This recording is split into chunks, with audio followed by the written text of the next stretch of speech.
Semuanya bermula ketika portal muncul dan monster keluar menyebarkan kekacauan, lalu para pemburu terbangkitkan. 7 pemburu mendirikan keluarga bangsawan, tetapi satu orang berhasil mencapai puncak tanpa bantuan ilahi, sendirian. Sang protagonis menjadi terkenal di timur sebagai prajurit keajaiban yang berjalan berdampingan dengan tengkorak bayangan.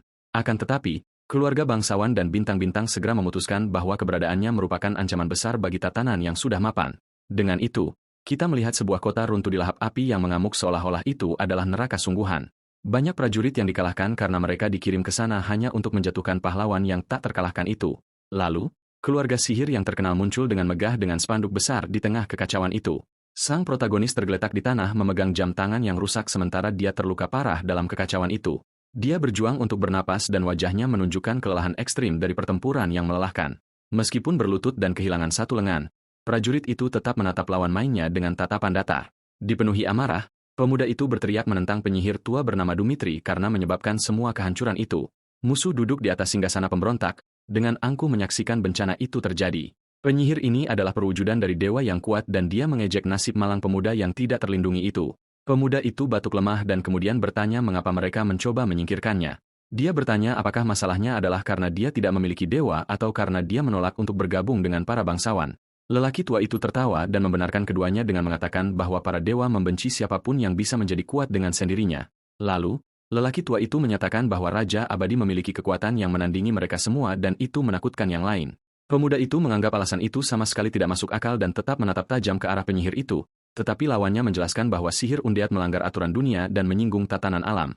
Kemudian penyihir itu mulai bersinar dengan cahaya keemasan, mengatakan bahwa surga telah menelantarkan prajurit bayangan. Pemuda itu mengejek lelaki tua itu karena bersembunyi di balik kekuatan surgawi dan memperingatkannya bahwa dia diam karena suatu alasan.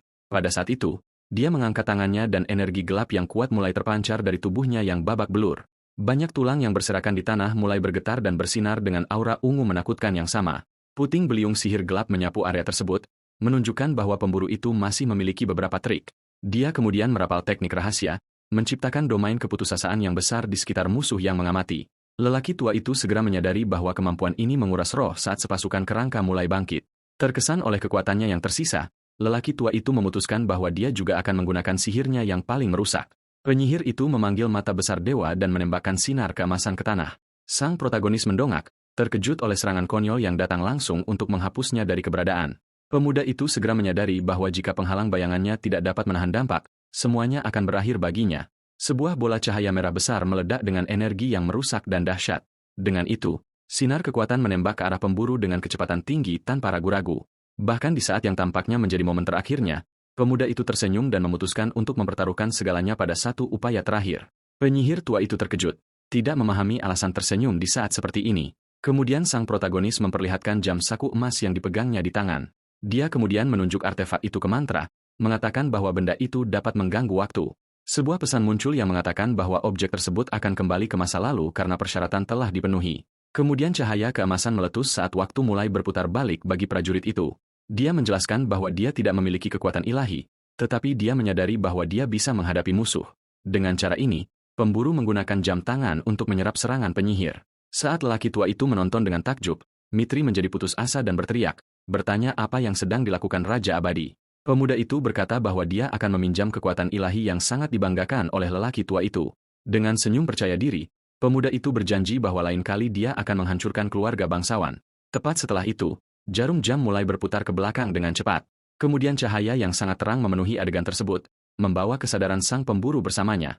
Setelah kilatan cahaya, hal pertama yang dia lihat adalah langit-langit kamar modern yang sederhana. Sang protagonis terbangun kaget di tempat tidurnya, seluruh tubuhnya merasa sangat bingung. Dia dengan cepat meletakkan tangan di dada, merasakan jantungnya berdetak kencang saat melihat sekeliling.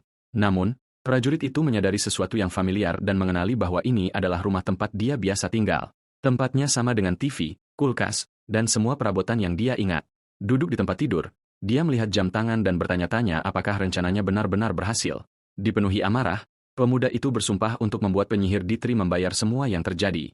Kemudian layar biru menunjukkan bahwa jam tangan itu sekarang rusak dan tidak dapat digunakan kembali. Meski begitu, sang pemburu tersenyum karena taruhannya yang berisiko akhirnya membuahkan hasil. Dia ingat bahwa ini adalah hari di mana sistem muncul hampir 10 tahun yang lalu. Segera, layar status menunjukkan namanya dan statistik level 1 sebagai pemula. Sistem kemudian meminta pemuda itu untuk memilih kelas awal dari 3 pilihan. Dia menyadari bahwa di awal hanya kelas yang paling dasar yang tersedia bagi pemain. Kali ini pemuda itu memutuskan bahwa dia tidak akan terburu-buru dan akan bertahan hidup dengan biaya apapun. Dengan itu, sang protagonis bangun dan mengenakan jaket. Siap menggunakan pengetahuannya, pemuda itu menuju gedung besar yang dikenal sebagai Pasar Pemburu Natsuhabara. Di dalam, seorang karyawan yang ramah menyambutnya dengan sapaan dan senyuman hangat. Petugas mulai berbicara tentang barang-barang, tetapi dia memotongnya dan meminta cincin langka. Pramuniaga jelas bingung dengan pertanyaan pemuda itu dan memberinya tatapan aneh. Dia mengatakan bahwa barang itu dikutuk, tetapi pemuda itu menjawab bahwa dia sudah tahu dan menginginkan harganya. Sesaat setelah itu, sang protagonis berjalan melalui pasar setelah melakukan pembelian di toko. Karyawan itu masih bertanya apakah dia benar-benar ingin membelinya, terlepas dari semua risiko. Membuka kotak, dia tahu bahwa barang terkutuk seperti ini tidak akan bernilai sebanyak itu. Layar biru menunjukkan detail cincin kegelapan yang lebih rendah dan kutukan mengerikannya. Meskipun tahu tentang kutukan tersebut, dia mengenakan cincin itu karena dia tahu cara menangani masalah tersebut. Aura gelap muncul karena bagi mereka yang melawan, barang itu memberikan kekuatan nekromansi. Dengan senyum jahat, dia merasakan energi gelap mengalir melalui seluruh tubuhnya. Tiba-tiba dia dipindahkan ke tempat gelap dan suram seperti kekosongan tak berujung. Di dalam, dia menghadapi kutukan cincin itu langsung tanpa menunjukkan sedikitpun rasa takut. Kutukan itu memanifestasikan dirinya sebagai visi keemasan dari musuh bebuyutannya, Dmitri sang penyihir. Sang protagonis menghadapi citra lelaki tua itu tanpa gentar oleh kehadirannya yang memaksakan. Hantu penyihir itu mengejeknya dengan mengatakan bahwa dia telah ditelantarkan oleh bintang-bintang di langit. Penampakan keemasan itu mengulurkan tangan untuk meluncurkan kekuatannya ke pikiran pemuda itu. Musuh berkata bahwa bahkan setelah kembali ke masa lalu, dia tidak akan pernah bisa benar-benar mengalahkannya. Dengan itu, serangan cahaya yang dahsyat menghujani pemuda itu untuk mematahkan semangatnya. Dia menyeringai saat sistem memblokir serangan mental dari kutukan cincin. Serangan itu ditolak oleh keahlian pasifnya yang disebut pikiran jernih, yang melindunginya. Sebuah pesan baru muncul yang mengatakan bahwa dia berhasil lulus tes cincin. Dengan kemenangan itu, pemandangan gelap mulai hancur di sekitarnya dan semuanya lenyap. Kekuatan nekromancer akhirnya bangkit dan api biru muncul di matanya. Aura gelap mengelilinginya dan dia berkata bahwa dia akan menciptakan tentara untuk menandingi para dewa. Cincin yang dikenakannya berevolusi dari langka menjadi epik setelah dia mengatasi kutukan tersebut. Dengan senyum puas, dia sekarang memegang cincin gelap barunya di jarinya. Sistem kemudian membuka layar kelas dan dia dapat memilih dari 4 opsi. Dia lalu mengetuk opsi Necromancer, kelas yang menyalurkan kekuatan dari jiwa-jiwa. Seketika, aura ungu mengelilinginya dan simbol kelas muncul di hadapannya. Sang Hunter mendapatkan kemampuan pasif Guide of the Departed, pemandu mereka yang telah tiada, yang akan sangat membantunya.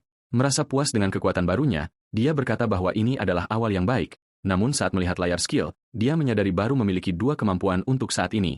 Yang pertama adalah membangkitkan mereka yang gugur, dan yang kedua adalah mengendalikan tulang sesuka hati. Pemuda itu berpikir bahwa meski dengan pengetahuannya, dia belum bisa menggunakan skill yang kuat.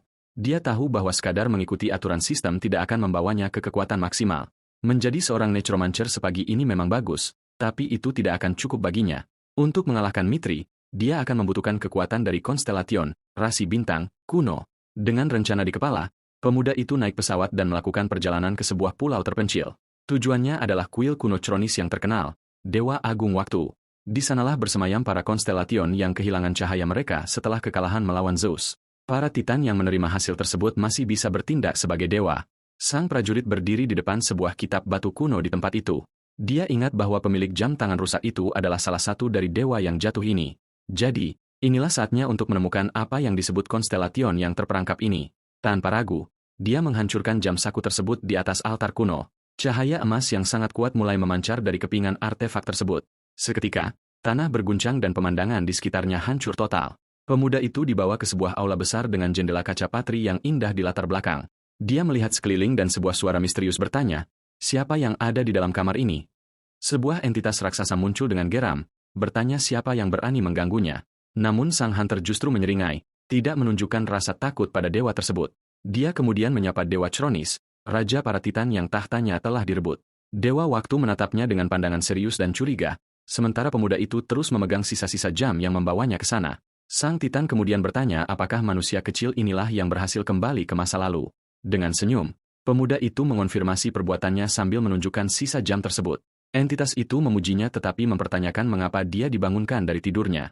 Dia mengingatkannya bahwa Chronis telah kehilangan segalanya dari Olympus dan sekarang hanyalah nama yang terlupakan. Dengan senyum licik, pemuda itu bertanya apakah dewa kuno tersebut tidak ingin membalas dendam. Dewa itu terkejut dan dengan tatapan serius meminta pemuda itu mengulangi perkataannya. Hunter tersebut mengusulkan agar sang dewa menjadi konstelationnya untuk membalas dendam. Dengan marah, Chronis berkata bahwa seorang manusia tidak akan pernah bisa membantu dewa dalam membalas dendam. Pemuda itu mengungkapkan bahwa dia telah mencapai peringkat bintang 9 dengan usahanya sendiri dan Zeus ada dalam daftar targetnya. Selain itu, ketujuh keluarga bangsawan agung juga menjadi musuhnya sekarang. Dengan menghancurkan mereka, Olympus akan kehilangan pengaruhnya. Namun Chronis menganggap ambisi ini kecil. Sang dewa mencatat bahwa bahkan setelah melakukan regresi, dia memilih jalan seorang necromancer. Pemuda itu mengatakan itu mungkin benar bagi dewa waktu, tapi tidak bagi dewa panen. Sebuah gambar kuno menunjukkan bahwa Chronis sebenarnya menguasai waktu dan panen. Sabitnya adalah simbol malaikat maut, Reaper, dan keduanya menentang tatanan alami dunia. Titan itu menjadi murka dengan keangkuhannya dan menyuruh manusia itu untuk tidak sombong. Lantai tempat suci itu mulai bergetar karena kemarahan sang dewa. Namun sang hunter berteriak bahwa ini bukan waktunya untuk memedulikan hal itu. Dia bertanya apakah dewa itu akan hidup selamanya tanpa nama dan kekuatan ilahinya. Pemuda itu terus mengejeknya, mengatakan bahwa dia akan menjadi lebih lemah dari Olympus. Dengan itu, dia mengajaknya untuk merebut kembali kekuasaannya dan menghancurkan Olympus untuk selamanya. Dalam pikirannya, pemuda itu tahu bahwa jika rencananya gagal, dia akan berada dalam masalah besar. Dengan senyuman, Chronis mengaku dia tidak pernah melupakan keinginan untuk membalas dendam. Sang dewa kemudian memutuskan untuk menguji apakah bocah itu bisa menjadi kekuatan di baliknya. Mengubah sifat ilahinya akan menjadi proses penderitaan dan rasa sakit bagi pemuda itu. Jika dia bisa bertahan dalam cobaan itu, sang dewa berjanji akan menjadi konstelationnya. Protagonis terkejut menyadari bahwa ujiannya dimulai saat itu juga. Dengan itu, Chronis merentangkan tangannya dan menamainya sebagai Saint, orang suci, dan perwakilannya yang baru. Hunter itu tertegun dan tidak bisa berkata-kata mendengar dia telah menjadi Saint dari seorang dewa. Aura emas mengelilingi tubuh pemuda itu saat dia menerima kekuatan suci sang konstelation. Tetapi kekuatan kegelapan dan energi suci mulai bergejolak di dalam dirinya. Setelah beberapa waktu, kita melihat protagonis berjalan melintasi lantai bandara yang bersih. Dia akhirnya kembali ke Jepang setelah berhasil menyelesaikan perjalanannya. Dengan senyum percaya diri, pemuda itu berkata, Jepang adalah tempat terbaik di dunia. Tepat saat itu, versi kecil dari Chronis muncul dan bertanya apakah dunia telah banyak berubah. Sebuah layar muncul dan menyatakan, bintang baru telah muncul di Pantheon. Sang Reaper telah menjadi raksasa biru. Sekarang, pemuda itu merenungkan bahwa kelas Saint adalah yang terkuat. Kelas barunya adalah Saint of the White Knight, yang tidak memiliki penalti untuk ilmu sihir necromancer. Dia juga dapat mengubah kekuatan suci menjadi kekuatan spiritual dan dapat menggunakan life drain. Pemuda itu menyadari bahwa menggunakan kekuatan suci dan necromancer secara bersamaan adalah hal yang sangat langka dan curang, broken power. Pemuda itu memutuskan bahwa portal Furjuko adalah pilihan yang baik untuk menguji kekuatan barunya. Taman kuno adalah tempat yang sempurna. Di depan portal, beberapa hunter sedang mencari anggota partai, tetapi protagonis menolak semua undangan dan memilih masuk sendirian. Dia berjalan dengan tenang melalui hutan dan menyadari tempat itu sangat sunyi, pengaturan klasik untuk serangan mendadak. Dengan senyum di wajahnya, dia menyadari mangsa pertamanya sudah dekat. Tiba-tiba, dia mendongak dan melihat seekor monster melompat ke arahnya dengan seluruh kekuatannya. Makhluk kecil itu adalah seekor goblin yang menerjangnya dengan belati. Monster itu mencoba memukulnya dengan serangan cepat, namun pemuda itu menghindarinya dengan mudah. Goblin itu kemudian mengeluarkan jeritan bernada tinggi saat tubuhnya bersinar dengan sebuah aura. Sang pahlawan menggunakan kemampuannya dan mengubah kekuatan spiritualnya menjadi kekuatan suci. Kemudian layar sistem menampilkan semua rincian keterampilan life drain, penghisap nyawa, miliknya. Ia mengaktifkan kemampuan tersebut dan menyedot energi kehidupan dari si goblin yang menjerit kesakitan. Sang pemburu menyadari bahwa menggunakan kedua jenis kekuatan tersebut terasa cukup mirip pada akhirnya. Dengan tangan di dada monster itu, ia terus menguras seluruh energinya. Aura kehijauan mengelilinginya saat ia menyelesaikan teknik barunya di sana. Tak lama kemudian, tubuh goblin yang mengering itu jatuh ke tanah, dan status dasarnya telah meningkat. Ia merasa bersemangat melihat atributnya naik saat menggunakan life drain. Ia kemudian mencatat bahwa bonus untuk naik level adalah 5 poin status. Dengan begitu, menghabisi 25 goblin sama saja dengan dirinya naik level 1 kali. Setelah perburuan, Chronis kecil muncul melayang di samping kontraktornya. Sang dewa bertanya apakah ia menyukai kekuatan itu dan pemuda itu mengonfirmasi bahwa itu luar biasa. Dewa itu pamer dengan bangga dan si pemuda mengakui bahwa dia benar tentang hal itu. Sekarang setelah ia memiliki tubuh, ia bersiap-siap dan mengatakan bahwa pertunjukan akan segera dimulai. Energi hijau keluar dari mata goblin yang kalah saat mantra mulai bekerja. Dengan senyum jahat, ia mengaktifkan keterampilan itu dan memerintahkan tubuh tersebut untuk menjawab panggilannya. Kemudian, sebuah tangan kerangka dengan aura gelap mulai bangkit dari tanah. Tubuh goblin itu kemudian mulai melayang perlahan di bawah efek nekromansi. Sedikit demi sedikit, makhluk itu bangkit dari tanah, penampilannya berubah total. Sang pemburu merasa puas melihat bawahan barunya berdiri dan siap mematuhi perintah. Sistem mengumumkan bahwa tingkat zombie tersebut tinggi dan statusnya telah meningkat sebesar 97%. Monster itu sekarang menjadi undead, mayat hidup, bintang 1, siap untuk bertempur. Dengan pelayan barunya, ia yakin bisa menangani pekerjaan di taman itu sendirian. Jadi, ia dan rekan zombinya menuju lebih dalam ke hutan bersama-sama. Namun tiba-tiba, sekelompok goblin yang terdiri dari 3 ekor muncul dari hutan dengan senjata di tangan. Makhluk-makhluk itu segera melihat pemuda tersebut bersama bawahannya dan bersiap untuk menyerang. Pemuda itu berpikir situasinya sempurna untuk ujian dan mengirim pelayannya untuk menyerang musuh. Zombie itu kemudian melesat ke arah goblin lainnya dengan kecepatan tinggi tanpa ragu-ragu. Ia mendaratkan pukulan telak tepat di wajah salah satu musuh, mematahkan semua giginya. 2 goblin lainnya menikam punggungnya, tetapi zombie itu bahkan tidak merasakan serangan tersebut. Monster lain mencoba tebasan samping, tetapi makhluk mayat hidup itu tetap berdiri tegak.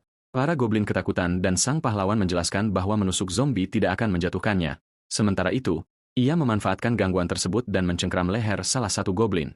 Pemuda itu mengangkatnya dan menggunakan life drain untuk menyerap energi vitalnya. Bawahannya mendaratkan tendangan kuat pada goblin lainnya, membuatnya terbang jauh. Zombie itu berbalik dan memukul monster terakhir yang masih berdiri. Dengan buas, makhluk itu menggigit leher musuh tanpa ampun. Sang pejuang berdiri di atas sebuah mayat dan bertanya-tanya apakah ia bisa menguras kekuatannya. Ia menguji keterampilan tersebut dan melihat bahwa itu berhasil pada mayat yang telah jatuh, dan statusnya meningkat lagi. Dengan senyum percaya diri, ia memutuskan sekarang saatnya untuk mempercepat tempo. Ada pepatah yang mengatakan bahwa mengalahkan musuh pertama adalah setengah dari pertempuran. Dengan kata lain, bagian tersulit adalah selalu menciptakan mayat hidup pertama. Pemuda itu menggunakan sihirnya dan memerintahkan semua mayat lainnya untuk menjawab panggilannya. 4 zombie lagi bangkit dengan status tinggi, siap mematuhinya dengan senyuman puas. Ia tahu inilah yang sebenarnya ia inginkan. Zombie-zombie barunya menyerbu ke depan dan ia mengonfirmasi bahwa menjadi seorang necromancer adalah yang terbaik. Makhluk-makhluk mayat hidup itu segera mengepung goblin-goblin lainnya dalam serangan yang brutal. Salah satu zombie ditikam, tetapi ia bahkan tidak merasakan pukulan musuh. Goblin kecil itu panik saat melihat serangannya tidak berpengaruh. Monster itu menjerit ketakutan saat menghadapi ajalnya untuk pertama kalinya. Kemudian pelayan mayat hidup itu dengan buas menggigit musuh untuk menghabisinya. Chronis muncul dan mengatakan bahwa sang kontraktor harus bertarung dengan lebih bermartabat. Namun pemuda itu berkata beginilah cara necromancer bertarung dan menyuruhnya untuk terbiasa. Ia mencapai batas 20 mayat hidup yang bisa dikendalikan secara bersamaan. Dengan sihirnya, ia bersiap untuk menyerap energi dari mayat-mayat yang berjatuhan. Kemudian pemburu itu membentuk pasukan kecil zombie untuk membantunya di sana. Segera setelah itu, ia mengirim bawahan-bawahannya berlari ke dalam hutan. Tiba-tiba, sebuah panah api dari seorang pemanah melesat ke arah para monster. Salah satu goblin terkena telak oleh serangan kejutan tersebut dan mengeluarkan jeritan. Protagonis menghentikan pelayannya dan menjadi waspada terhadap kehadiran baru. Ia kemudian menyuruh orang tersebut untuk berhenti bersembunyi dan segera menunjukkan diri. Perlahan, para pemburu misterius muncul dari balik pepohonan di hutan. Kelompok yang mengundangnya sebelumnya muncul dan bertanya siapa dia sebenarnya. Chronis merasa penasaran dan pemuda itu mengenali orang-orang tersebut dari masa lalunya. Ia ingat bahwa mereka adalah pemburu bayangan kembar yang terkenal. Pemuda itu mengungkapkan bahwa merekalah yang mencoba melenyapkannya sebelum regresinya. Nama gadis itu adalah Yukarendo dan dia adalah pemanah yang sangat terampil, dan nama saudara laki-lakinya adalah Yumarendo, seorang pejuang yang sangat kuat. Pemuda itu berkomentar bahwa mereka tampaknya tidak sekuat yang ia ingat. Ia memperhatikan mereka masih bintang 1 dan sekarang memiliki 1 anggota lagi. Ia memutuskan untuk tidak menyerang mereka karena mereka hanya menerima pekerjaan di masa lalu. Salah satu dari si kembar kemudian bertanya apakah dia yang mengendalikan zombie tersebut. Sang pahlawan tahu bahwa kelas necromancer belum dikenal luas di sekitar sini. Ia mengonfirmasi bahwa mayat hidup itu adalah pelayannya dan memamerkan mereka dengan bangga. Pemuda itu mendapat ide cemerlang saat melihat kelompok pemburu tersebut. Ia berpikir ia butuh pembawa barang dan mereka mungkin hanya menginginkan uang. Dengan itu, ia mendekati ketiganya dan menawarkan pekerjaan, membuat pemimpin mereka bingung. Ia mengusulkan agar mereka mengumpulkan batu ajaib dengan pembagian hasil 80-20. Ketiga pemburu itu saling memandang dalam diam, tampak sangat curiga dengan tawaran tersebut. Hutan di sekitar mereka tetap tenang sementara kelompok itu mendiskusikan tawaran tersebut. Sang pemanah dan pria lainnya memberitahu pemimpin mereka untuk tidak mempercayai necromancer aneh itu. Pahlawan kita hanya memperhatikan dengan tenang dari kejauhan, menunggu keputusan mereka. Ia merasa diskusi mereka cukup berisik dan terus menunggu jawaban akhir. Pemimpin kelompok itu kemudian berteriak bahwa ia menerima kesepakatan itu, mengejutkan rekan-rekannya, namun ia meminta pembagian 50-50 sebagai imbalan agar lebih adil. Sang pemburu menawarkan 70-30 sebagai tawaran terakhir, dan yang lainnya dengan enggan menerima. Pria dari tim tersebut bertanya apakah senior mereka yakin ini ide yang bagus. Pemimpinnya menjelaskan bahwa jika pria itu mau, mereka pasti sudah tergeletak tak bernyawa di tanah. Ia percaya bahwa mengikuti pemuda itu akan menghasilkan lebih banyak uang daripada biasanya. Setelah beberapa lama berburu, salah satu dari mereka merasa sangat kelelahan. Ia jatuh ke tanah meminta istirahat karena tidak sanggup lagi mengumpulkan batu. Sang pemanah juga duduk bersandar di pohon, mengatakan bahwa ia sudah berada di batas kemampuannya. Pemimpin kelompok melihat tumpukan batu yang berhasil mereka kumpulkan. Ia tahu sejak awal bahwa pemburu ini bukan orang biasa. Perburuan itu berjalan jauh melampaui apa yang ia bayangkan, dan sang nekromancer menyapu bersih semuanya. Sang pahlawan menunjuk ke arah lebih banyak mayat, mengatakan bahwa mayat-mayat itu sangat menguntungkan. Karena lelah, pemimpin kelompok bertanya apakah mereka bisa istirahat sejenak. Tetapi perburuan berlanjut, dan zombie-zombinya menghabisi goblin lainnya tanpa ampun. Ia kemudian menunjuk ke mayat lain dan menyuruh mereka pergi ke sana untuk mengumpulkan batu. Dengan senyum, ia menyuruh mereka untuk tidak terburu-buru, membuat pemburu itu terdiam. Ketiganya sekarang yakin bahwa pria ini bukanlah manusia normal. Setelah beberapa saat, pemuda itu mengatakan sepertinya mereka telah membersihkan seluruh area. Dengan misi yang tercapai, ia memutuskan untuk melihat statusnya saat ini. Sebuah layar menunjukkan bahwa semua atributnya telah meningkat secara signifikan setelah perburuan. Ia merasa puas karena statusnya naik 212 poin dalam waktu 3 jam. Setelah levelnya meningkat, pemuda itu bergerak lebih dalam ke arah hutan. Sudah waktunya untuk memburu bos Dungeon demi menyelesaikan segalanya. Namun tak lama kemudian, sekelompok goblin yang lebih kuat bersama seorang dukun, shaman, muncul menghalangi jalannya. Pemimpin makhluk itu berkata bahwa manusia bodoh akhirnya tiba di wilayah kekuasaannya. Sang protagonis mengejek, mengatakan bahwa goblin konyol itu merasa dirinya adalah raja di tempat ini. Hunter wanita memperingatkannya bahwa makhluk itu adalah kepala suku selatan, dan lebih baik tidak memprovokasinya. Dengan mata yang bersinar, monster itu memerintahkan pelayannya untuk membuat si manusia berlutut. Gerombolan goblin menyerang dengan kekuatan penuh, dan sang kepala suku memerintahkan mereka untuk melahap pemuda itu, tetapi si pemuda tetap tenang karena pasukan zombienya siap beraksi. Salah satu mayat hidupnya menerjang maju, tetapi malah dikejutkan oleh musuh. Monster itu kemudian berhasil menusuk zombie tersebut dalam serangan yang cepat dan akurat. Tikaman itu menembus tubuh pelayannya, yang kemudian jatuh ke tanah. Sistem mengumumkan bahwa jumlah familiar aktif telah berkurang menjadi 19. Dengan tatapan dingin, sang necromancer memerintahkan tubuh yang jatuh itu untuk menjawab panggilannya. Sebuah tangan kerangka segera muncul dari dalam goblin yang baru saja dikalahkan. Zombie baru bangkit, dan jumlah anteknya kembali menjadi 20 lagi. Undead yang baru tercipta itu kemudian menyerang mantan rekan kawanannya. Tanpa ragu, ia menggigit leher goblin lain dalam adegan yang sangat sadis. Kelompok itu terkejut melihatnya mengubah mayat menjadi pelayannya. Sang dukun bersiap menggunakan sihirnya dan mengambil sebuah benda dari pinggangnya. Ia mengangkat tongkat tengkorak dan mulai merapalkan mantra yang kuat. Kemudian monster itu menghantamkan tongkatnya ke tanah dan sebuah totem keberanian menginspirasi para goblin. Makhluk-makhluk itu menjadi lebih kuat dan mata mereka bersinar dengan kekuatan merah. Sang kepala suku membual bahwa totemnya memperlemah musuh dan memperkuat sekutu, tetapi seekor zombie menghancurkan totem tersebut, dan si pemuda bertanya benda apa yang ada di tanah itu. Monster itu berbalik dengan kaget, tidak percaya dengan apa yang baru saja terjadi. Penuh amarah, ia berteriak bahwa manusia rendahan telah menghancurkan totem sucinya. Pada saat itu, zombie milik Hunter tersebut menancapkan beberapa tongkat di tanah. Salah satu makhluk kemudian menggunakan tongkat untuk menyerang goblin lain dengan paksa. Zombie pahlawan itu kemudian menangkis serangan monster lain dengan tongkat tulang tersebut. Monster itu terkejut, tidak menyangka serangannya akan dihentikan. Dengan senyuman, pemuda itu mengejek sang dukun dan bertanya apakah dia merasa frustrasi. Kepala suku goblin menjadi sangat marah dan mencengkram tongkat tulangnya lebih erat. Dia kemudian mengaktifkan kutukan kegilaan, dan aura merah muncul di area tersebut. Mantra itu memengaruhi trio Hunter yang langsung merasakan sakit kepala hebat. Dengan itu, para goblin menjadi lebih kuat dan atribut mereka meningkat sebesar 50. Monster yang kini lebih kuat menyerang para zombie dan salah satu dari mereka dikalahkan dengan cepat. Gerombolan goblin terus melakukan serangan dan jumlah pelayan terus berkurang. Dalam waktu singkat, tentara pemuda itu berkurang menjadi hanya 10 zombie. Tak lama kemudian, tanah dipenuhi dengan mayat-mayat undead dan hanya 8 dari mereka yang tersisa. Pemuda itu menyadari bahwa tongkat itu adalah kartu as kepala suku goblin tersebut. Sang dukun membual bahwa tongkatnya terbuat dari dendam para goblin.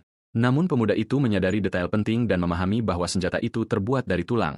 Dengan senyum, dia mengerti bahwa kemenangan sekarang akan jauh lebih mudah. Dia kemudian mengaktifkan kemampuan pengendalian tulang, bone control, untuk membalikan keadaan. Sang kepala suku bingung saat tongkatnya mulai bergetar tanpa alasan. Segera setelah itu, senjata tersebut terenggut dari tangannya oleh kekuatan yang tidak terlihat. Sang pahlawan kini memegang senjata kepala suku dan kutukan di area tersebut pun patah. Monster itu syok dan bertanya apa yang sebenarnya dilakukan manusia itu. Dengan kutukan yang hancur, para goblin tiba-tiba menjadi lebih lemah.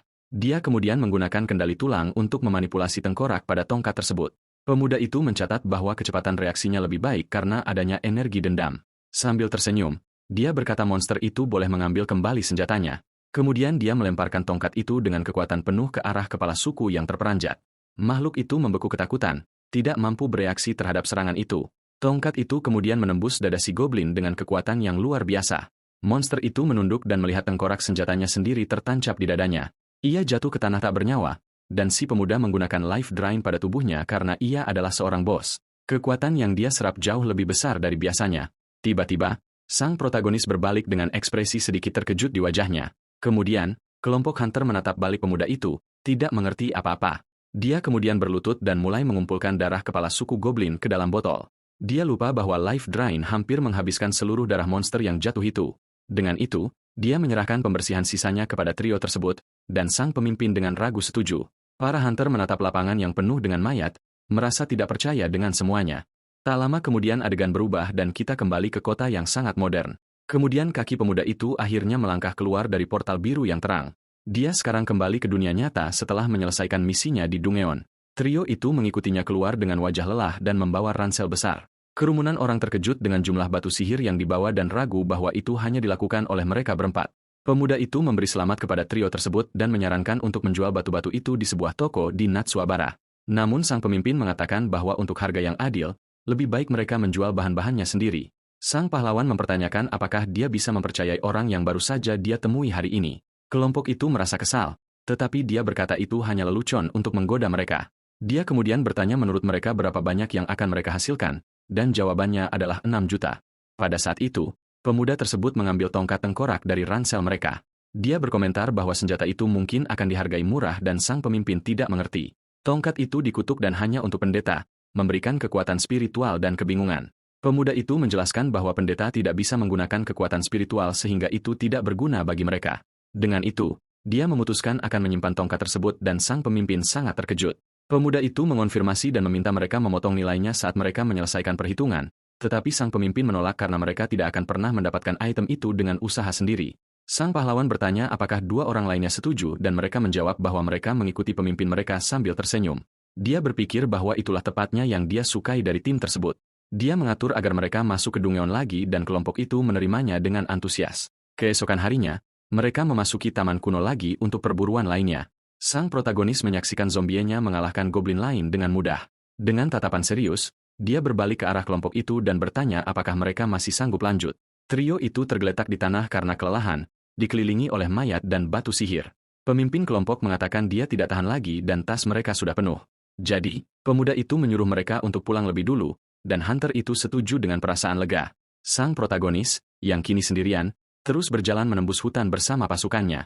Kronis bertanya mengapa dia menyuruh mereka kembali, dan dia bertanya apakah itu sangat jelas.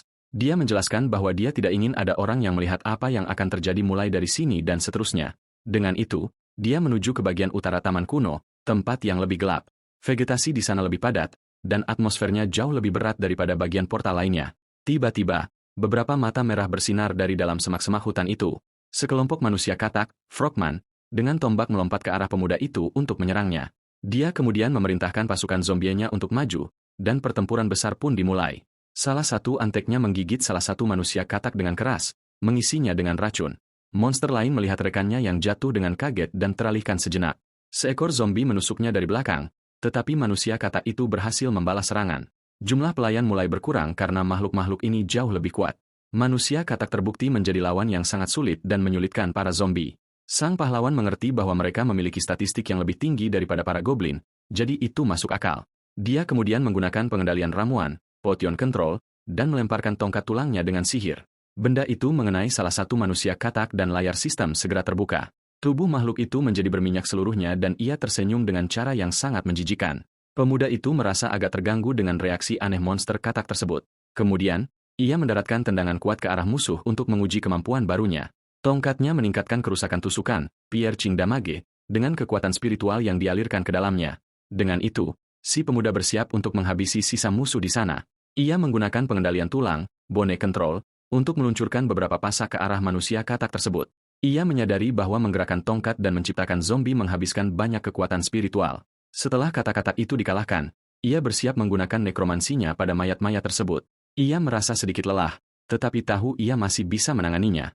Tepat setelah pasukan besar undead manusia katak bangkit, salah satu antek barunya memukul monster yang masih berdiri. Bersamaan dengan itu, layar sistem mengumumkan bahwa pemuda itu telah naik ke level 6. Dengan senyuman, ia berkata bahwa sebentar lagi ia akan kembali ke kondisinya sebelum regresi. Ia memperingatkan bahwa Raja Penyihir, Sorcerer King, bisa menunggu karena ia akan segera membereskannya. Tujuannya sekarang adalah area rahasia di tengah reruntuhan kuno tersebut. Bersama pasukannya dan Chronis, ia berjalan menuju pusat tempat mistis itu. Ia kemudian mengeluarkan jantung manusia katak yang ia simpan sebelum pertarungan. Chronis bertanya apa yang akan ia lakukan, tetapi pemuda itu menyuruhnya diam. Kemudian, ia menuangkan darah dukun goblin ke atas jantung monster tersebut. Dengan ritual itu, jantung tersebut mulai bersinar dengan cahaya kehijauan yang kuat. Sambil memegang item sihir itu, ia bersiap untuk apa yang akan terjadi. Dengan senyum licik, ia berkata akan mengakses area rahasia dari portal tersebut. Sistem mengumumkan bahwa rahasia telah ditemukan dan ia dipindahkan ke lokasi lain. Segera setelah itu, sang pemburu dibawa ke sebuah arena ujian kuno. Ia berhenti di tengah arena tanah dan mengamati tempat itu dengan saksama. Pemuda itu ingat pernah menemukan tempat ini sebelumnya tetapi tidak bisa masuk saat itu. Bersama para pelayannya, ia mendekati portal cahaya di tengah arena. Tiba-tiba, sebuah cakar raksasa dengan kuku tajam keluar dari portal. Pemuda itu sedikit terkejut dengan apa yang baru saja keluar dari portal tersebut. Kemudian, sebuah layar mengumumkan bahwa ujian tersebut hanya mengizinkan satu orang untuk masuk. Sistem memintanya untuk membuktikan kelayakannya, dan pemuda itu bersiap untuk ujian tersebut. Sesosok draconian raksasa muncul dan sistem menyatakan batas waktunya adalah 10 menit. Tempat itu diciptakan agar para konstelasi dapat memilih pemburu, hunter. Prajurit elit dari tentara naga ditempatkan dalam ujian di sana. Chronis meragukan kontraktornya akan bertahan bahkan selama 10 detik dalam ujian itu. Sang dewa menyarankan untuk mencari orang suci baru, dan pemuda itu merasa sangat kesal karenanya. Ia mengatakan bahwa meskipun itu adalah seorang draconian, levelnya seharusnya masih setingkat bintang 1.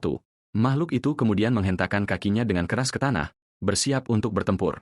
Monster itu menghadapi sang pemburu dan pasukan kecil manusia kataknya. Pemuda itu meminta waktu sejenak untuk memodifikasi antek-anteknya, membuat makhluk itu bingung. Ia bercanda bahwa bahkan penjahat pun menunggu pahlawan untuk bertransformasi sebelum bertarung. Pelayan undeadnya tampak ketakutan dengan modifikasi yang ia lakukan. Sistem menginformasikan bahwa undead tersebut telah berhasil dimodifikasi menggunakan darah wabah, Plague Blood. Mereka sekarang adalah zombie wabah dan dapat dibangkitkan kembali jika kondisinya tepat. Chronis terkejut dengan tindakan itu, dan pemuda itu membanggakan dirinya yang pernah menjadi nekromancer bintang 9 sebelumnya. Dengan senyum, ia berkata bahwa ia siap bertarung dan menantang musuhnya. Draconian itu kemudian menghadapi pasukan katak dengan tatapan penuh amarah dan penghinaan. Tanpa membuang waktu, makhluk itu menerjang maju dengan kecepatan luar biasa untuk menyerang. Zombie-zombie baru itu kemudian melompat ke udara untuk mencegat monster raksasa itu. Makhluk-makhluk wabah itu segera mengepung sang draconian dalam serangan yang terkoordinasi dan brutal. Mereka menempel pada tubuh musuh dan monster itu meraung kesakitan serta marah. Salah satu antek menggigit bahu monster itu dengan keras untuk menyuntikkan racun. Meski diserang oleh para pelayan, si raksasa tetap berdiri tanpa menunjukkan kelemahan. Dengan satu pukulan kuat, ia meledakkan salah satu zombie menjadi awan darah hijau. Sistem mengumumkan bahwa monster itu telah terkena dampak racun asam zombie level 12. Pemuda itu menjelaskan bahwa ia mengubah statistik kekuatan katak tersebut menjadi racun yang mematikan. Makhluk itu menjadi murka dan mulai menghancurkan semua antek lainnya dengan brutal. Dengan satu hentakan kuat, lantai arena retak karena kekuatan hantaman tersebut. Monster itu mengeluarkan raungan yang memekakan telinga dan berlari ke arah sang pemburu dengan segenap kekuatannya. Pemuda itu memuji ketahanan monster tersebut dan menggunakan kekuatan spiritual pada tongkatnya. Dengan itu, ia menciptakan perisai energi untuk melindungi dirinya dari serangan draconian. Ia mencatat bahwa meskipun sudah terkena racun, kekuatan musuh masih sangat tinggi. Perisai itu pecah dan pemuda itu terlempar jauh akibat dampak hantaman tersebut. Dengan raungan kemenangan, monster itu bersiap untuk memberikan pukulan terakhir kepada sang pemburu. Namun, pemuda itu mengaktifkan pengendalian tulang dan tengkorak pada tongkatnya bersinar dengan kekuatan. Tongkat itu terbang dengan kecepatan tinggi dan menusuk bagian samping tubuh monster tersebut. Makhluk raksasa itu menjerit kesakitan saat terkena serangan kejutan itu dengan telak. Memanfaatkan gangguan tersebut, ia mengirim zombie-zombinya yang tersisa untuk menyerang sekaligus. Para antek menyerbu dan menggigit tubuh draconian yang terluka dan teralihkan perhatiannya. Monster itu meraung dalam kemarahan dan rasa sakit saat para zombie terus meracuninya. Segera, tubuh raksasa itu berubah menjadi hitam sepenuhnya karena racun manusia katak. Meski keracunan, ia masih sempat menghancurkan salah satu zombie dengan kekuatannya. Draconian itu kemudian melumat zombie lainnya dengan cakar tajamnya tanpa ampun. Dengan senyuman, pemuda itu berkata bahwa itu adalah pertarungan yang bagus, Tetapi sekarang saatnya berakhir. Berlutut di tanah, si raksasa mengeluarkan raungan terakhir berisi kesakitan dan keputusasaan. Tongkat tengkorak itu kemudian ditarik keluar dari tubuh makhluk raksasa tersebut. Sang pahlawan mengambil kembali senjatanya. Sambil mengamati monster yang terkapar di tanah, ia perlahan mendekati musuh yang kalah untuk mengakhiri pertempuran. Dengan sebuah gerakan, ia bersiap menggunakan salah satu kemampuan terkuatnya. Ia mengaktifkan Life Drain, penyedotan nyawa, dan menyerap sisa energi dari monster raksasa tersebut. Makhluk itu jatuh tak bernyawa dan sistem mengumumkan bahwa ujian telah berhasil diselesaikan. Chronis memuji kemenangan itu dan pemuda itu mengatakan bahwa ia tidak pernah dalam bahaya di sana. Dengan itu, ia mendapatkan Mark of Resistance, tanda ketahanan, sebagai hadiah ujian.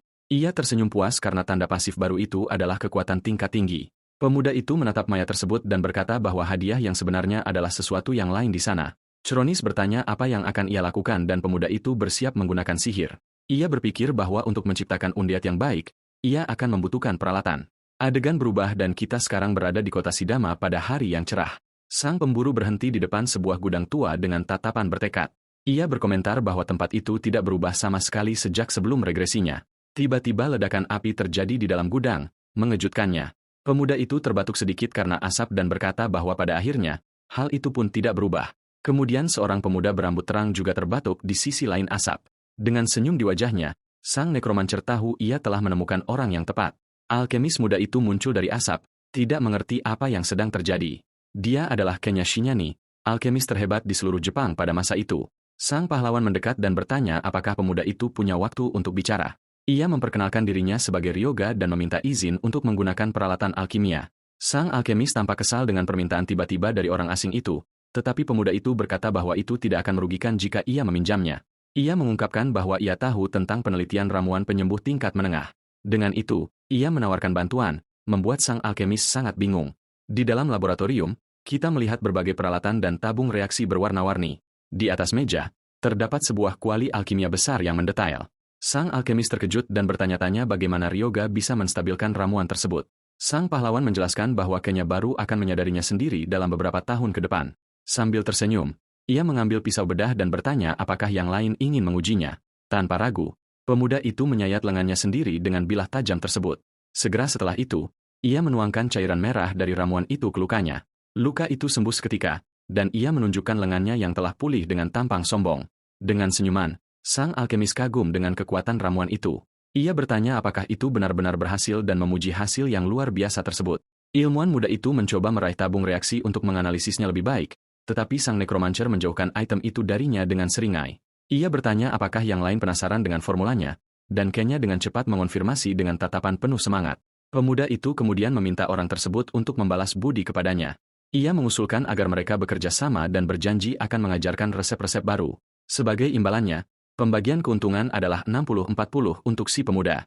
Sang alkemis berpikir bahwa pemuda itu telah jatuh ke dalam jebakannya, persis seperti yang ia prediksi dengan senyum licik. Si pemuda berkata bahwa sekarang ia adalah mitra barunya. Kemudian, cincin di tangannya bersinar dan ia bersiap menggunakan nekromansi. Tubuh draconian raksasa muncul tergeletak di lantai laboratorium. Sang ilmuwan terkejut dan bertanya makhluk apa itu. Si pemuda menjelaskan bahwa ia akan memproses mayat tersebut karena ia adalah seorang nekromancer. Ia kemudian mengajak sang alkemis untuk membantunya dalam proses pembuatan zombie. Namun sang alkemis menolak karena mereka belum menandatangani kontrak apapun. Ia membiarkan si pemuda menggunakan ruangannya, dan sang nekromancer setuju dengan tatapan mengejek. Pemuda itu menjelaskan bahwa ketidakpercayaan orang lain adalah hal yang wajar karena masa lalunya. Kredit atas karyanya pernah dicuri dan ia dipaksa mengundurkan diri. Sang dewa mengeluh tentang pengkhianatan itu, namun si pemuda berkata bahwa semua dewa itu sama saja. Ia menyebut bahwa sang alkemis ragu karena belum melihat kemampuan aslinya. Dengan itu, ia menawarkan bantuan agar sang alkemis bisa melihat kekuatannya dengan mata kepala sendiri. Dengan tatapan serius, alkemis muda itu menatap balik sang nekromancer. Ia kemudian menyetujui proposal tersebut dan menyerahkan salah satu alatnya.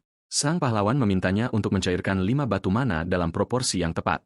Tak lama kemudian, si pemuda menyerahkan cairan yang sudah jadi dan si alkemis terkejut dengan kecepatannya.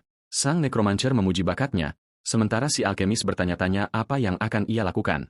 Dengan cairan di tangan, ia menuangkannya ke atas tubuh draconian di lantai. Ia menjelaskan bahwa ia mengukir formula dan kutukan ke dalam tulang untuk meningkatkan kualitas zombie tersebut. Untuk ini, ia perlu mengulangi proses pengolesan lapisan berkali-kali. Keduanya kemudian mulai bekerja keras tanpa henti pada tubuh monster itu. Sang alkemis berteriak kelelahan karena terus menggiling bahan-bahan tanpa istirahat. Setelah beberapa saat, sang pemburu, Necromancer, mengatakan bahwa proses panjang itu akhirnya selesai. Ia meregangkan tubuh, dan si alkemis berteriak bahwa ini sebenarnya sudah lewat 3 hari. Sang ilmuwan bertanya-tanya siapa sebenarnya orang ini yang memiliki kekuatan dan stamina sebesar itu. Meski hanya rang 1 bintang, ia mampu menggerakkan jantung mayat hanya dengan mana miliknya. Ia memahami bahwa pemuda ini menentang logika, namun kemampuannya nyata. Sang protagonis berbalik dan mengulangi proposal 60-40. Alkemis itu pun menerima tawaran awal sang pemburu tanpa ragu lagi. Ia menjelaskan bahwa butuh waktu 2 tahun baginya untuk menyelesaikan ramuan penyembuh sendirian, tetapi dengan bantuan si pemuda, ceritanya akan berbeda. Maka, ia memutuskan untuk bekerja sama. Dengan seringai, sang Necromancer merasa puas dengan hasilnya. Ia berkata bahwa ia mengharapkan hal-hal besar dari alkemis dan mitra barunya. Kini, ia membutuhkan jiwa untuk dijadikan inti bagi naga yang telah jatuh tersebut. Dengan sebuah rencana di kepala, si pemuda mengeluarkan ponselnya dan melakukan panggilan. Ia bertanya apakah kelompok tersebut sudah menerima uangnya dan menawarkan pekerjaan baru. Adegan berubah dan kita sekarang berada di sebuah hutan dekat perbatasan. Tiba-tiba, kelompok pemula muncul dan bertanya apakah ia yang memanggil mereka ke sana. Sang pemburu menyuruh mereka mengikutinya, dan trio tersebut langsung setuju. Mereka berjalan menembus hutan, dan salah satu dari mereka berkata bahwa tempat itu berbahaya dan penuh monster. Sang pahlawan mengatakan ia hanya ingin memberikan penghormatan kepada kenalan lamanya. Dengan mata waspada, ia mencari sesuatu di antara pepohonan hutan. Kelompok itu terus mengikuti sang pemburu melewati hutan tinggi dengan sangat hati-hati. Tiba-tiba, sang protagonis berhenti berjalan dan menyadari sesuatu yang aneh di udara. Tak lama setelah itu, mereka melihat seekor orc sendirian yang sedang berjaga di sebuah tempat terbuka. Anggota kelompok memperingatkan bahwa makhluk itu berbintang 2 dan sangat berbahaya, tetapi ia memutuskan untuk menguji performa senjata tulang barunya yang telah diproses. Dengan itu, ia mengaktifkan kontrol tulang, bone control, dan senjatanya meluncurkan bilah energi. Tulang emas itu melepaskan aura gelap dan kekuatan yang menakutkan. Orc tersebut bereaksi dan melemparkan tombaknya dengan sekuat tenaga ke arah si pemuda. Tombak itu terbang dengan kecepatan tinggi untuk mencegat serangan sang Necromancer. Sambil tersenyum, ia paham bahwa tombak itu tidak akan bisa menghentikan serangan sihirnya. Ia mengejek, mengatakan bahwa sayangnya bagi monster itu, serangannya tidak akan meleset. Bilah tulang tersebut menghancurkan ujung tombak dengan kekuatan yang luar biasa. Serangan itu mengenai bahu si orc, yang kemudian menjerit kesakitan akibat dampak serangan tersebut. Si pemuda berkata ia mengincar jantungnya, tetapi makhluk itu memiliki daya tahan yang baik. Monster itu kemudian mencabut potongan senjata dari bahunya dengan amarah besar. Meski terluka, makhluk itu mencoba menggunakan sisa tombaknya untuk menyerang si pemuda. Ia menerjang dengan kekuatan penuh dalam upaya terakhir yang putus asa, namun sang protagonis tetap berdiri diam, menunggu saat yang tepat untuk melakukan serangan balik. Tiba-tiba, ledakan api besar menghantam monster itu tepat di depan. Pemimpin kelompok melindungi dirinya dengan perisai, dan sang pahlawan memuji ketepatan waktunya. Dengan mata yang bersinar, ia bersiap menggunakan sihirnya lagi pada musuh. Ia bertanya, bagaimana kalau 3, bukan 1? Dan mengaktifkan kontrol tulang, 3 tentakel tulang segera menahan tubuh orc yang terluka itu. Pasak-pasak tulang menusuk monster itu di beberapa tempat, menghabisinya untuk selamanya. Dengan kekalahan makhluk itu, keduanya mengamati mayat yang tergeletak di lantai hutan. Pemimpin kelompok terkejut, tidak percaya ia bisa mengalahkan orc tersebut. Si pemuda memberitahu mereka untuk tidak berdiam diri karena pekerjaan yang sebenarnya baru saja dimulai. Pemimpin kelompok bertanya apakah ia yakin ini jalan yang benar. Ia mengonfirmasi, dan minion zombie orc barunya bangkit di belakangnya untuk mengikuti. Si pemuda menjelaskan bahwa orang yang ia cari berada di desa orc tersebut. Di kejauhan, mereka melihat desa besar dengan beberapa penjaga di gerbang kayu. Pemimpin itu bertanya apakah ia yakin, karena ia mengira mereka datang untuk memberikan penghormatan. Sang Necromancer mengonfirmasi dengan seringai saat pelayan orc barunya berdiri di sampingnya. Ia menjelaskan bahwa orang yang mereka cari ada di pemukiman monster di sana. Dengan senyum licik, si pemuda berkata mereka bisa menghasilkan uang tambahan dari sini. Trio pemburu itu benar-benar terkejut dengan usulan si pemuda. Seiring berjalannya waktu, matahari mulai terbenam di cakrawala hutan tersebut. Salah satu orc yang menyerang kelompok itu akhirnya jatuh tak bernyawa di tengah hutan. Sang protagonis kemudian naik ke level 13 dan atributnya meningkat. Namun sistem memperingatkan bahwa batas penyerapan untuk ras tersebut telah tercapai. Ia berpikir bahwa ia sudah menduga kemampuannya tidak akan tak terbatas seperti itu. Dengan demikian, sang pemburu memutuskan bahwa untuk hari itu, perburuan telah berakhir. Kembali ke perkemahan, ia memanggil salah satu pemburu wanita untuk berbicara. Ia bertanya apakah dia sudah siap karena 3 hari panjang telah berlalu. Tak lama kemudian malam tiba dan bulan purnama menyinari langit hutan yang gelap. Di dalam tenda, sang pemimpin mengatakan statistik mereka telah meningkat dan mereka akan menyerang besok. Di luar, trio tersebut setuju dan pemimpin meminta gadis itu untuk berjaga. Mereka berpamitan, dan pasukan zombie orc milik si pemuda berdiri berjaga di sana. 2 minion baru berdiri dalam posisi waspada untuk melindungi camp. Sementara itu, ketiga pemburu tidur dengan nyenyak saat sang pahlawan sedang pergi. Sang protagonis duduk di atas batu mengamati langit sendirian. Ia akhirnya naik level dan ingin melihat pengetahuan yang telah ia buka. Dengan itu, sistem membawanya ke perpustakaan Master of the Departed kuno. Di dalam, ia mendekati salah satu buku untuk mendapatkan informasi, tetapi akses ditolak dan ia harus mencapai level 45 untuk membacanya. Ia merasa kesal karena hanya bisa mengakses panduan nekromancer pemula. Sambil menghela napas, ia berpikir bahwa itu masih lebih baik daripada tidak punya apa-apa. Pemuda itu kemudian duduk di lantai dan mulai membaca salah satu buku yang tersedia. Dengan penuh perhatian, ia menganalisis setiap halaman dari buku sihir kuno itu. Matanya bersinar dengan fokus penuh saat ia menyerap ilmu di dalamnya. Saat fajar menyingsing, sistem mengumumkan bahwa sebuah kemampuan baru telah ia pelajari. Keesokan harinya, salah satu pemburu dari trio tersebut terbangun dengan sangat malas dan mengantuk.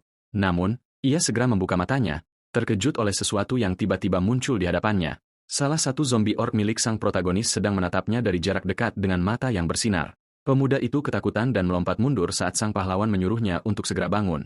Pemimpin kelompok mempertanyakan kepanikan itu, namun ia menyadari bahwa monster tersebut terlihat berbeda hari ini.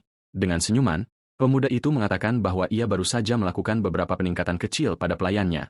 Pasukannya kini terdiri dari zombie lapis baja dengan kekuatan dan daya tahan yang jauh lebih besar dari sebelumnya. Skill baru tersebut menciptakan zirah tulang dan memungkinkannya untuk memanipulasi daging para undead. Dengan pelayan barunya, ia mengatakan sudah waktunya untuk pergi ke pemukiman orc. Matahari mulai terbenam di ufuk saat kelompok itu bersiap untuk invasi besar. Dengan itu, tim pemburu maju bersama pasukan zombie menuju desa musuh.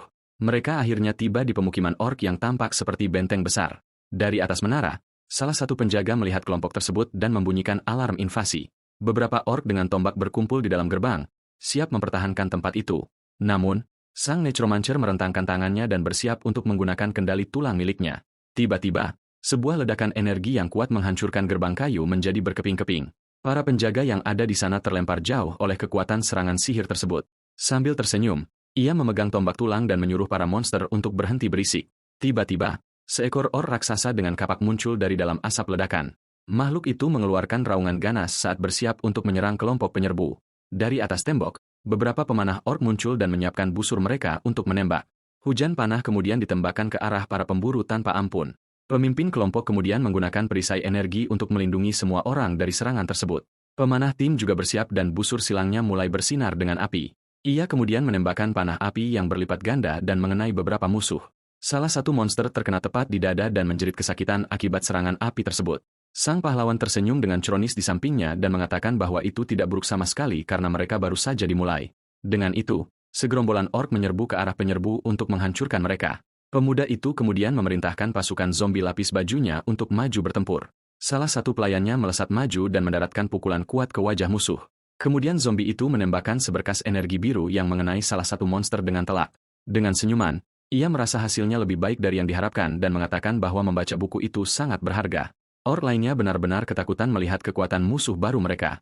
Namun, pemuda itu memperingatkan bahwa ini hanyalah awal dari pertempuran yang sebenarnya. Gerombolan orc kemudian menyerang dengan kekuatan penuh ke arah zombie sang necromancer. Salah satu pelayan menangkis pukulan orc dengan perisai tulang yang diperkuat. Monster itu kemudian mendaratkan pukulan kuat pada zirah zombie dengan kapaknya. Dengan itu, sistem mengumumkan bahwa zirah telah rusak dan pertahanannya menurun. Ia kemudian menggunakan sihirnya dan bersiap untuk memperbaiki zirah pelayannya. Seketika, zirah zombie itu diperbaiki dan daya tahannya meningkat kembali. Tepat setelah itu, ia menggunakan riak daging, flash replay, untuk memaku musuh ke tanah. Daging tersebut kemudian menembus dada salah satu orc yang tidak mengharapkan serangan itu. Orc lainnya mulai memakan daging yang ada di tanah dan di tubuh mereka. Pemimpin kelompok mengamati semuanya dan terkejut oleh strategi cerdas pemuda itu. Ia menyadari bahwa manajemen skill pemuda itu berada di level yang berbeda. Daging zombie menempel di kaki para orc, mencegah mereka bergerak. Dengan musuh yang terjebak, para zombie mundur untuk menunggu langkah selanjutnya. Kepala orc raksasa menjadi murka melihat pelayannya dikalahkan dengan mudah. Ia kemudian mulai mengeluarkan aura merah dan tubuhnya mulai berubah. Sistem memperingatkan bahwa mode berserk telah diaktifkan dan tingkat bahaya berada pada level kritis. Dengan senyuman, sang pahlawan mengatakan bahwa kepala orc itu akhirnya mulai serius. Dengan teriakan perang, makhluk itu mengayunkan kapaknya dengan sekuat tenaga untuk menyerang. Serangan itu begitu kuat hingga membelah udara dan melesat ke arah pemuda itu dengan kekuatan penuh. Tanpa gentar, ia merentangkan tangannya dan mengaktifkan kemampuan kendali tulangnya. Dengan itu, Paku tulang raksasa melonjak dari tanah untuk menghentikan serangan musuh. Monster itu kemudian tertusuk oleh beberapa pasak yang menembus tubuhnya, membuatnya terjebak. Makhluk raksasa itu kemudian jatuh berlutut, benar-benar tidak bisa bergerak akibat serangan tersebut. Ia menyadari bahwa tulang-tulang itu mengambil alih tubuhnya dan mencoba melawan. Dengan senyum jahat, pemuda itu mengatakan bahwa itu tidak ada gunanya karena kekuatan spiritualnya terus dikonsumsi. Monster itu menjerit kesakitan saat sihir kegelapan mengambil alih seluruh tubuhnya. Ia menyuruhnya untuk tidak pesimis saat konsumsi daya naik menjadi 40%. Pemuda itu berpikir bahwa menggunakan 6 tulang sekaligus menghabiskan jumlah kekuatan spiritual yang tidak masuk akal. Ia tahu jika satu tulang terlepas, monster itu akan bergerak, jadi ia berpikir untuk membidik jantungnya. Dengan itu, sang pemburu memutuskan untuk menggunakan kendali tulang lagi untuk serangan terakhir. Kekuatan spiritualnya mencapai 68 dan sebuah tombak tulang menghantam orc itu dengan tembakan langsung ke dada. Monster itu akhirnya jatuh ke tanah, kalah dan tak bernyawa. Pemuda itu terengah-engah karena pertarungan tersebut menghabiskan hampir seluruh energi spiritualnya. Ia kemudian merentangkan tangannya dan mengaktifkan Life Drain untuk memulihkan kekuatannya. Aura putih mengelilinginya dan kekuatan spiritualnya pulih menjadi 74. Dengan senyum percaya diri, ia merasa segar dan siap untuk pertempuran berikutnya. Orc lainnya melihat pemimpin mereka yang jatuh dan lumpuh karena ketakutan yang murni. Salah satu dari mereka berteriak agar semua orang lari dan seluruh gerombolan mulai melarikan diri dari desa. Namun, pemuda itu tidak akan membiarkan mereka melarikan diri dan matanya bersinar dengan cahaya hijau. Ia mengaktifkan riak daging dan menjebak kaki monster-monster yang melarikan diri. Dengan kaki mereka yang terjebak, makhluk-makhluk itu tersandung dan jatuh di atas satu sama lain. Segera, semua orc yang mencoba melarikan diri tumbang dan tidak berdaya di lapangan. Sambil tersenyum, ia menggunakan nekromansi dan membangkitkan pasukan baru orc lapis baja. Dan begitulah, kepala orc yang dulunya ditakuti kini hanyalah sosok lain yang tergeletak di tanah. Trio pemburu melihat monster-monster yang jatuh dan bertanya-tanya berapa banyak uang yang akan mereka hasilkan dari ini. Namun, pemuda itu mengambil kapak sang pemimpin dan mengatakan bahwa itulah hadiah sebenarnya dari misi ini. Sebuah layar menunjukkan bahwa senjata itu adalah kapak darah, Blood Axe, yang langka, yang menjadi lebih kuat dengan darah. Sambil tersenyum, ia berkata bahwa menaklukkan desa orc pada akhirnya sangat berharga. Ia kemudian menyerahkan senjata itu kepada pemimpin kelompok dan membiarkan mereka melakukan pengumpulan barang. Pemburu itu setuju dan menyuruh pemuda itu untuk beristirahat sementara mereka mengurus segalanya. Dengan itu, sang protagonis berjalan menjauh dari kelompok dan menuju ke bagian lain dari hutan. Ia berhenti di depan sebuah pohon kuno dan mengatakan bahwa ia akhirnya menemukan apa yang ia cari. Pemuda itu kemudian memanggil orang yang tersembunyi dan meminta mereka untuk keluar agar bisa berbicara. Namun pohon raksasa itu tetap diam dan tidak memberikan tanggapan. Sambil menghela napas, ia mengambil sebatang tulang dari tasnya dan bersiap menggunakan kekerasan. Ia tersenyum jahat saat tulang di tangannya bersinar dengan api. Dengan mata yang bersinar, ia bersiap untuk menyerang pohon itu dengan tulang ajaib. Ia kemudian menyerang pohon itu dengan sekuat tenaga, dan aura hijau mengelilingi serangannya yang kuat. Kemudian, sebuah energi gelap meledak, dan ia bertanya-tanya apakah ia harus bersikap agresif kepada semua orang. Sesosok bayangan dengan mata merah muncul dan bertanya siapa yang berani mengganggunya. Sambil tersenyum, pemuda itu berkata bahwa ia senang akhirnya bisa bertemu dengannya secara nyata. Ia memanggilnya Sora Kashiwaji, petarung sihir yang legendaris, dan arwah itu pun terkejut. Sang hantu bertanya bagaimana pemuda itu tahu namanya dan menatapnya dengan curiga. Pemburu itu mengatakan bahwa ia tahu Sora pernah menghentikan gelombang monster 35 tahun yang lalu. Sebuah tugu peringatan batu muncul sebagai memori atas jasa pahlawan kuno tersebut. Sora adalah pejuang kuat yang memiliki bakat sebagai penyihir sekaligus petarung. Sang arwah kemudian tersenyum dan berkata sepertinya kematiannya tidak sepenuhnya sia-sia. Namun, si pemuda berkomentar bahwa tidak semua orang cukup beruntung untuk meninggalkan nama. Hantu itu berubah serius dan bertanya apa maksud pernyataan tersebut. Ia bertanya apakah sang arwah ingat Nero, wakil ketua dari sebuah guild lama. Sebuah adegan memperlihatkan seluruh desa dilalap api raksasa. Seorang pria di radio memanggil bantuan dengan putus asa di tengah kekacauan. Ia melaporkan bahwa masih ada warga sipil di distrik pertanian yang dikepung monster. Pria itu meneriakkan namanya sendiri ke radio sebagai permohonan bantuan terakhir. Ia berteriak dalam keputusasaan bahwa situasinya mustahil dan meminta bantuan segera. Namun, radio menjawab bahwa bantuan tidak tersedia dan mereka tidak bisa memberikan dukungan. Pria itu terdiam sejenak dengan tatapan tidak percaya dan kesedihan yang mendalam. Ia mengerti bahwa mereka digunakan sebagai umpan agar orang lain bisa melarikan diri melalui gerbang utara. Sebuah suara di radio mengonfirmasi bahwa berkat mereka, pasukan utama berhasil lolos. Pejuang itu menjadi murka karena mereka dikirim ke sana meski tahu ada warga sipil. Suara di ujung telepon memintanya untuk tidak terlalu pesimis. Sosok yang mengkhianatinya berkata bahwa kehormatan karena telah menghentikan gelombang monster kini menjadi milik mereka yang selamat.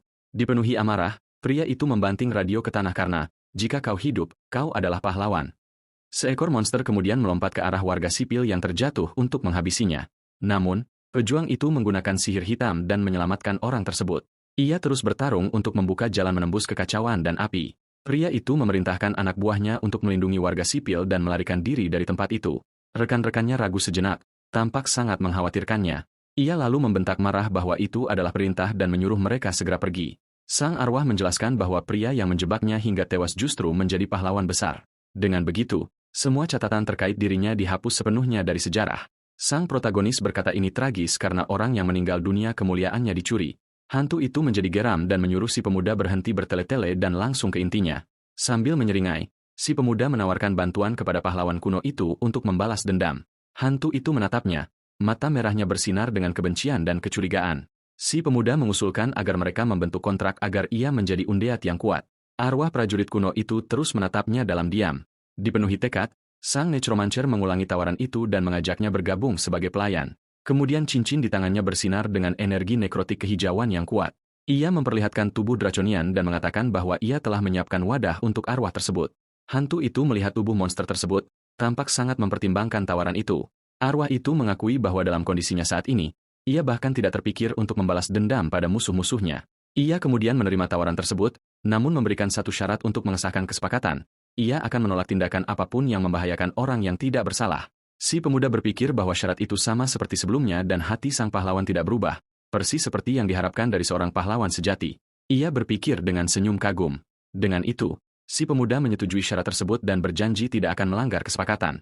Arwah tersebut menerima tawaran itu dan menyatakan akan menjadi pelayan undeadnya.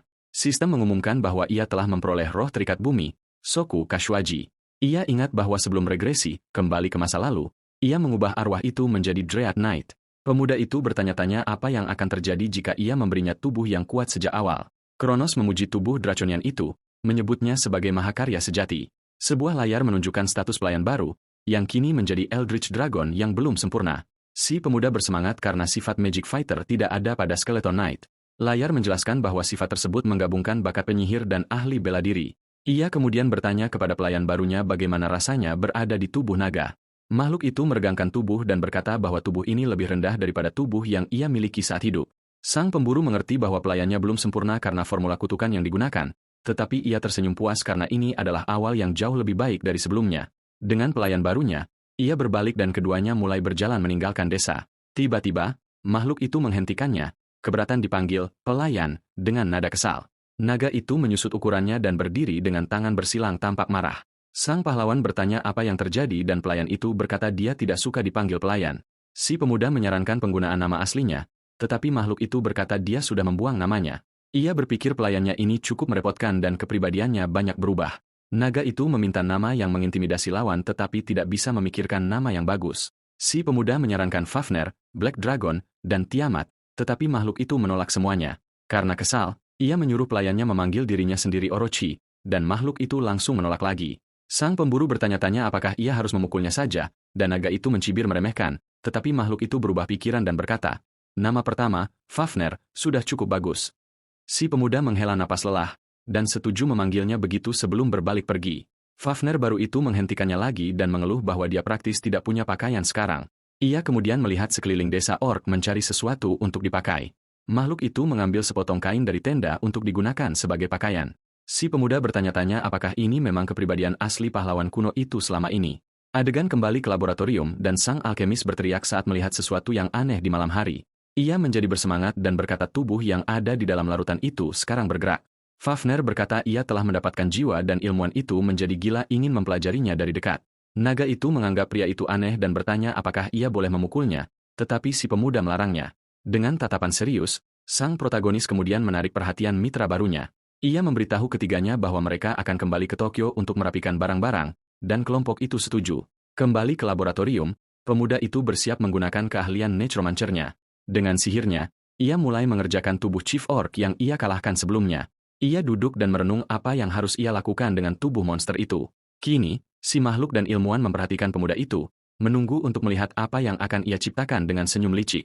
Ia kemudian bertanya kepada mereka berdua apakah mereka penasaran. Sang alkemis panik dan mengatakan ia sama sekali tidak penasaran dengan proyek baru itu, tetapi ia tidak bisa menahan rasa ingin tahunya dan mulai mencampur bahan-bahan. Ilmuwan itu mengakui bahwa pemuda itu selalu berhasil melampaui harapannya. Sambil tersenyum, si pemuda menggunakan flash separation, pemisah daging, pada tubuh orc untuk menyiapkannya. Sihirnya bekerja, dan daging monster itu perlahan mulai terpisah dari kerangkanya. Kronos bertanya apakah ia akan menciptakan pelayan lain, dan ia menjawab, kau tidak akan pernah punya terlalu banyak kekuatan. Sistem mengumumkan bahwa tingkat penyelesaiannya tinggi, dan statistik kerangka akan berlipat ganda. Sang alkemis kemudian menyerahkan ekstrak untuk digunakan dalam pembuatan pelayan baru. Ekstrak tersebut memberikan spesialisasi dalam pertahanan pada kerangka tersebut, dan ia berpikir bisa menggunakannya. Sambil tersenyum, ia berpikir bisa menggunakan kreasi barunya ini sebagai pengawal. Kaki kerangka baru itu menyentuh tanah dan ia bersiap untuk berdiri. Seorang penjaga kerangka bintang 2 bangkit, memegang 2 perisai untuk melindungi dirinya sendiri. Ia memerintahkan kerangka itu untuk melindunginya dengan baik setiap kali ia menggunakan life drain. Pemuda itu memuji pelayan barunya atas kinerjanya yang luar biasa dan merasa sangat puas. Sang ilmuwan mempertanyakannya, bertanya mengapa kali ini ia memutuskan untuk menciptakan kerangka. Ia menjelaskan bahwa tulang tidak membusuk dan ia bisa memanipulasinya sesuka hati. Sang alkemis terkesan karena ia bahkan memikirkan pemeliharaan mayat hidup tersebut. Ia berkata harus pergi untuk urusan membosankan dan meminta yang lain untuk menjaga pelayannya. Alkemis itu bertanya dengan bingung kemana ia pergi di tengah malam seperti ini. Ia menjelaskan bahwa ia akan pergi ke Pantheon untuk menerima mantra suci karena levelnya telah naik. Ilmuwan itu terdiam 1000 bahasa mendengar jawaban yang tidak terduga tersebut. Ia kemudian panik dan bertanya apa sebenarnya maksud dari mantra suci itu. Dengan terkejut, rekannya bertanya apakah necromancer muda itu sebenarnya adalah seorang pendeta selama ini. Bayangan kerangka pendeta muncul di belakangnya, memperkuat keraguan tersebut.